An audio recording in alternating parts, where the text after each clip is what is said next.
رسول بخش رئی صاحب، نواز شریف کے کردار کی ہم بات کر رہے ہیں. ابھی ڈسکس ہوا کہ وہ سائیڈ پر بیٹھ کے اپنا رول پلے کریں گے، تو کتنا متحرک رول پلے کر سکتے ہیں وہ سائیڈ پر بیٹھ کر؟ اس بات پہ انحصار ہے کہ ان کے پاس اختیارات کیا ہیں، کیا کر سکتی ہے شہباز شریف کی حکومت، اور اسی دائرے میں رہ کر نواز شریف صاحب کچھ مشورہ دے سکتے ہیں کہ کئی امور ہیں جن میں کہ میرا خیال یہ ہے کہ سویلین حکومت سے انیشیٹو دوسری طرف چلا گیا ہے. معاشی فیصلے غالباً یہ شاید اپنے طور پہ نہ کر سکیں، کیونکہ ماضی میں جو انہوں نے فیصلے کیے ہیں اس سے پاکستان کو بہت نقصان پہنچا ہے. اس کے لیے فیصلہ کہیں اور ہوگا، راہ ان کو دکھائی جائے گی، صرف ان کو راہ کے اوپر چلنا ہوگا. اور یہ بھی ہے کہ جو سکرپٹ ہے معیشت کی بحالی کا وہ کہیں اور لکھا جائے گا، اس کے اوپر یہ صرف دستخط کریں، اس کو پڑھیں گے، اس کو سمجھنے کی کوشش کریں گے، اور اس کے اوپر ان پر عمل کرنا بڑا ضروری ہوگا. کیونکہ اگر ان کی فہم و فراست اور ان کی سیاست کو آپ دیکھیں کہ پاکستان جیسے ملک میں 84 85 88 کے قریب وزیر اور مشیر، اور امریکہ میں صرف 14 وزارتیں، وہ کتنا بڑی دنیا کی بڑی طاقت ہے. 14 لوگ 14 محکمے چلا رہے ہیں، کچھ اور بھی ایڈمنسٹریٹو ڈپارٹمنٹ ہے. یہاں آپ نے اساسی بھرتی کی ہوئے ہیں. ایک طرف سے تو آپ یہ کہتے ہیں، اور یہ نواز شریف صاحب کو سوچنا چاہیے کہ اگر وہ ان کو مشعل راہ ہیں ان کے لیے اور ان کو راستہ دکھا رہے ہیں، تو اس کے اوپر بھی ان کے لیے روشنی ڈالے کہ پاکستان کے وسائل کیا ہیں، کتنا محدود ہیں. آپ اتنا وزارتیں لوگوں کو خوش کرنے کے لیے آپ حکومتیں بناتے ہیں، یا عوام کے فلاح و بہبود کے لیے اور پاکستان کو آگے لے جانے کے لیے بناتے ہیں؟ تو فیصلہ یہ کرنا چاہیے کہ انہوں نے کرنا کیا ہے. لیکن کرنے کے لیے میں سمجھتا ہوں کہ بڑا محدود دائرہ اختیار ہے. صرف یہ معیشت میں نہیں ہے، یہ سیاست میں بھی ہے، یہ اتحادی بنانے میں بھی ہے، اور ہو سکتا ہے کہ وزارتیں دینے اور نہ دینے میں بھی ہو. اور سیاسی مفاہمت کی تو بات میں پہلے ہی کر چکا ہوں، محدود ہے. لیکن ایک یہ بھی ذہن میں رکھیں کہ اگر فیصلے صدر اسد علی زرداری صاحب نے کرنے ہیں اور نواز شریف نے کرنے ہیں، تو یہ فیصلے پاکستان میں پہلی دفعہ تو نہیں کر رہے. یہ تو 40-50 سال سے یہی لوگ فیصلے کر رہے ہیں نا پاکستان میں. پھر کم از کم عوام یا ہم لوگ یہ تو پوچھ سکتے ہیں کہ پچھلے 40-50 سال میں جو آپ کی وجہ سے آپ کی مفاہمت اور آپ کی فہم فراست اور آپ کی معیشت کو آگے لے جانے کی جو حکمت عملی ہے، اس کے نتائج بھی کچھ ہمیں بتا دیں کہ ہم کہاں کھڑے ہوئے ہیں.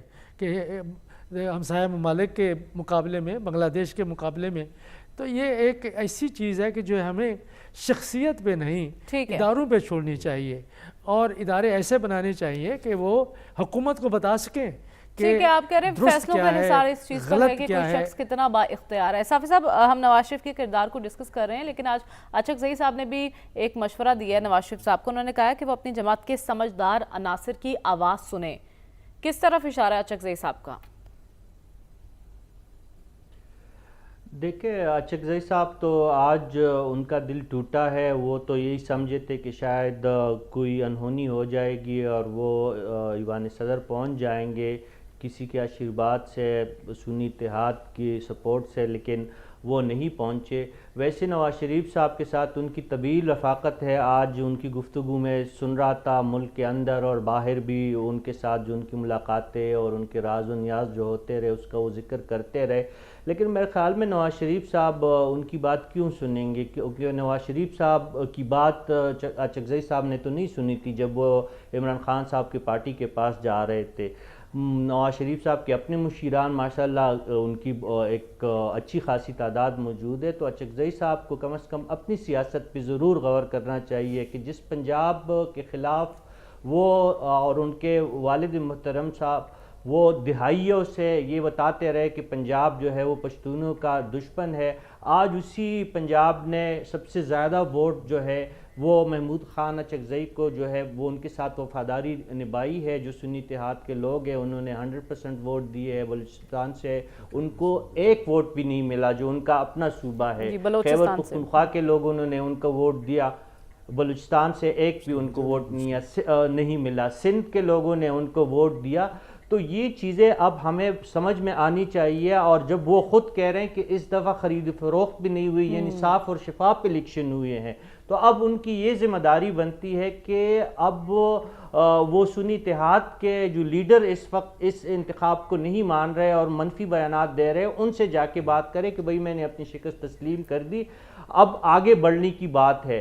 اگر یہی کینچا تانی برقرار رہے گی اور دوسرے لوگوں کو وہ مشورہ تو دے رہے ہیں, نواز شریف صاحب ان کے مشورے پہ عمل کرے یا نہ کرے یہ ان کا مسئلہ ہے, لیکن خود جس جماعت کے وہ حمایت یافتہ ہے اس جماعت کو بھی وہ مشورہ کرے کہ اب وہ قومی ادارے میں شامل ہو کے آگے بڑھنے کی سوچے, پیچھے کی جانب اب وہ نہ دے کے میرے خیال میں تو بہتر ہوگا. ٹھیک ہے, ایسے مشورے دیتے وہ دکھائی دیے ہیں کہ آئین سے کوئی حل نکالیں, لیکن کیا ہی اچھا ہو کہ وہ اپنی پارٹی, حمایت یافتہ پارٹی جنہوں نے ووٹ دی ہے, انہیں بھی یہ مشورے دیں اور وہ ان مشوروں پر عمل بھی کرے. ہمیں پروگرام میں آگے بڑھنا ہے اور بات کرنی ہے خارجہ محاذ پر ترجیحات کیا ہوں گی وزیر اعظم شہباز شریف کی, یہ ڈسکس کریں گے اس بریک کے بعد. اسٹے ود اس.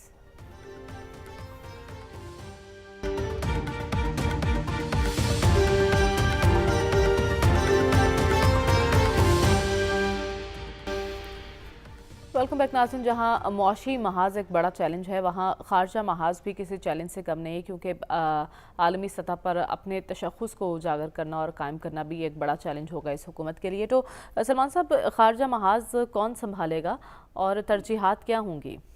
دیکھیں, یہ جو خارجہ محاذ پر جو ترجیحات ہوتی ہیں وہ آپ کے جو مفادات ہیں اس کے ساتھ مشروط ہوتی ہیں. آپ اپنے مفادات کا تحفظ کر پائیں گے, اس کے لیے ملک کے اندر ایک سٹیبل گورنمنٹ کے ساتھ معاشی حوالے سے مضبوطی ناگزیر ہے. جب ہم معاشی حوالے سے مضبوط نہیں ہوں گے تو پھر خارجہ محاذ پر اس طرح ڈیلیور نہیں کر پائیں گے. میں سمجھتا ہوں کہ شہباز شریف صاحب نے اپنی پہلی تقریر میں ایک طرف وہ سی پیک کے پر مؤثر عمل درآمد کی بات کر رہے تھے, دوسری طرف انہوں نے کہا کہ ہم کسی بلاک کا حصہ نہیں بنیں گے. چونکہ چین اور امریکہ کے درمیان میں سمجھتا ہوں کہ ایک متوازن پالیسی ضرور ہونی چاہیے, لیکن اس خطے کے ایشوز جو ہیں وہ اس خطے کے ممالک کے ساتھ مل کے ہی حل ہو سکتے ہیں, اور اس میں چین کا پاکستان کے حوالے سے ایک سافٹ کارنر موجود تھا اور ہے. چین مشکل وقت میں آپ کے ساتھ کام آتا رہا ہے, لیکن امریکہ کی دوستی بے وفائی کی رہی ہے. متوازن پالیسی ضرور ہونی چاہیے, لیکن امریکہ پر انحصار کرنا اپنے آپ کو بیوقوف بنانے کے مترادف ہوگا. ٹھیک ہے ڈاکٹر صاحب, آپ کو بھی ایسا ہی لگتا ہے کہ ہم واقعی کسی بلاک کا حصہ نہیں بنیں گے؟ دیکھیے, پاکستان میں اس وقت یعنی وہ اکانومی کے IMF کے ایشو آپ ایک طرف کر دیجئے, جو فورن پالیسی میں پاکستان اس وقت شدید مشکلات کا شکار ہے. اس کے لیے جو ہم فارمولہ معلوم ہمیں جو بتایا جا رہا ہے کہ 3 آدمیوں کی ذمہ داری ہوگی, تو وہ سانجے کی ہنڈیا سے فورن پالیسی نہیں چل سکتی.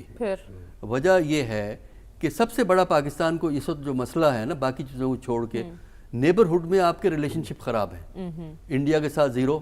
اچھا, چین بھی اس وقت تھوڑا سا آپ سے اپسٹ ہے, کیونکہ سی پیک کے ساتھ جو کچھ ہوا ہے پچھلے چند سالوں میں, تو سی پیک کا ہمیں نہیں معلوم کہ پاکستان کی کمٹمنٹ کتنی ہے سی پیک کے حوالے سے ایکچولی, کیونکہ ادھر سے امریکن پریشر پاکستان پہ آ رہا ہے. ڈار صاحب افغانستان سے سنبھال سکیں گے؟ ڈار صاحب تو ہر چیز سنبھال سکتے ہیں, وہ تو شکر ہے کہ پرائم منسٹر یا پریزیڈنٹ نہیں بنا دیا ان کو جو ہے. باقی رہا فورن آفس, نہ ہی سنبھالیں تو بہت بہتر ہوگا. فورن آفس پہ بڑی مہربانی ہوگی ان کی. اچھا, تو میں یہ کہہ رہا تھا کہ افغانستان سے آپ کے ریلیشن شپ خراب ہیں جس کے امکانات نہیں ہیں. ایران سے جو ریلیشن شپ ہے وہ ڈیفیکلٹ ریلیشن شپ ہے, وہاں بھی پرابلم ہے. تو سب سے بڑی فورن پالیسی کا فیلئر یہ ہے کہ کوئی نیبر خوش نہیں ہے, ایسا نہیں ہے جو آپ سے خوش ہے. تو سب سے بڑا چیلنج یہ ہے کہ ہمسایوں کو پہلے راضی کرنا ہوگا.